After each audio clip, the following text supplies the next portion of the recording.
Hello আমার প্রিয় ছাত্রছাত্রী বন্ধুরা, আমি তোমাদের অমিতাভ স্যার। সবাইকে আমার YouTube channel practical and theory ক্লাসরুমে স্বাগত জানাচ্ছি। আজকে তোমাদের জন্য একটা ম্যাজিক রয়েছে। আজকেও তোমাদেরকে আমি শরবত করে খাওয়াবো। তো আজকে দেখো, জল নিয়ে নিয়েছি। শরবতটা তো করতে হবে, তার জন্য জল দরকার। এবার এই জলটাকে আমরা পরস্পর একটা একটা করে ঢালবো এবং দেখবো কি কি জিনিস তৈরি হয়। তাহলে ঢালা শুরু করছি।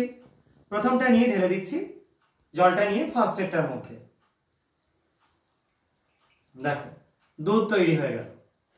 এবার এই দুধটা হয়তো খেতে ভালো লাগছে না, একটু স্ট্রবেরি বা কিছু দিয়ে নিশ্চয়ই ভালো লাগতো, অথবা ড্রাগন ফ্রুট দিলে ভালো লাগতো। তো চলো সেই হয়ে যাক। তাহলে আমরা ঢেলে দিচ্ছি এবার এটাকে দ্বিতীয়টার মধ্যে।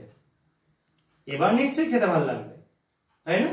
খুব সুন্দর একটা সলিউশন হয়ে গেছে। তো আমরা এটাকে নিয়ে এরপর তৃতীয়টায় ঢালবো, দেখি কি তৈরি হয়েছে। দেখো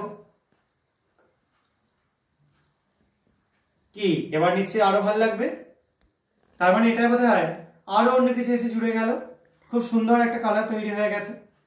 তো তোমরা এই যে জিনিসটা তৈরি হয়ে গেল, এই মেটেরিয়ালটাকে যদি আমি তারপরটাই ঢালি তাহলে কি হবে সেটা নিশ্চয়ই দেখার জন্য তৈরি হচ্ছে।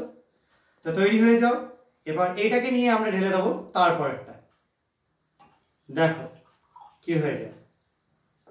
তোমাদের খুব সুন্দর একটা রসনা বা এসব কিছু সলিউশন তৈরি হয়ে গেল। তাহলে আমরা একটা সলিউশন নিয়ে তৈরি করে ফেললাম অনেকগুলো সলিউশন। তোমরাও নিশ্চয়ই করতে চাও। তো যদি করতে চাও তাহলে কিভাবে করবে সেটা এবার এক্সপ্লেন করব। আমি এখানে নিয়েছিলাম একটা বেরিয়ামের সল্ট, বেরিয়াম ক্লোরাইড। তোমরা যারা একটু উঁচু ক্লাসে পড়ো তারা BaCl2 বা BaNO3 এর সলিউশন নিয়ে এটা করে দেখতে পারো। প্রথম যেটার মধ্যে যোগ করলাম সেটা একটা কার্বনেটের স্যাম্পল। তাহলে কিসের প্রেসিপিটেট তৈরি হলো? বেরিয়াম কার্বনেট, যার জন্য মিল্কি হোয়াইট বা দুধের মতো হয়ে গেল। সেকেন্ডেরটাই কি ছিল? সেটা ছিল ফেনলাফথ্যালিন, যার মধ্যে কার্বনেটের স্যাম্পল দেওয়ার জন্য, যেহেতু কার্বনেট বেসিক বা ক্ষারকীয়, সেই জন্য এটা হয়ে গেল বেরিয়াম ফেনলাফথ্যালিন দেওয়াতে হয়ে গেল পিঙ্ক কালার বা রেডিশ ভায়োলেট। তারপর একটা ছিল একটা ক্রোমেটের স্যাম্পল, যার মধ্যে আমরা এই কার্বনেটটা ফেনলাফথ্যালিন দেওয়া কার্বনেটটা যোগ করাতে কিছুটা ক্রোমেট হলো এবং কিছুটা ফেনলাফথ্যালিনের নিজের কালারটা থাকলো, যার জন্য একটা লালচে কালার তৈরি হয়ে গেল। এবং লাস্টেরটা যেটা ছিল সেটাই ছিল ডাইলিউট HCl। সমস্ত কিছু ডিজলভ হয়ে গেল এবং পটাশিয়াম ক্রোমেটের নিজস্ব কালারের জন্য এরকম একটা সুন্দর কালারেশন তৈরি হলো রচনার মতো। তো আশা করা যায় তোমরা এই এক্সপেরিমেন্টটা বুঝতে পেরেছো। যদি বুঝতে পেরে থাকো তাহলে আমার চ্যানেলটা সাবস্ক্রাইব করো, ভিডিওটাকে লাইক করো এবং শেয়ার করো তোমার বন্ধুদের মধ্যে।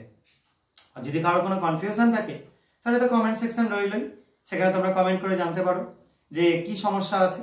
আমি অবশ্যই তোমাদের এই কমেন্টগুলোর উত্তর দিয়ে দেবো। আজকের মতো ভিডিওটা এটুকুনি। সবাই খুব ভালো থাকবে, সাবধানে থাকবে। বাই।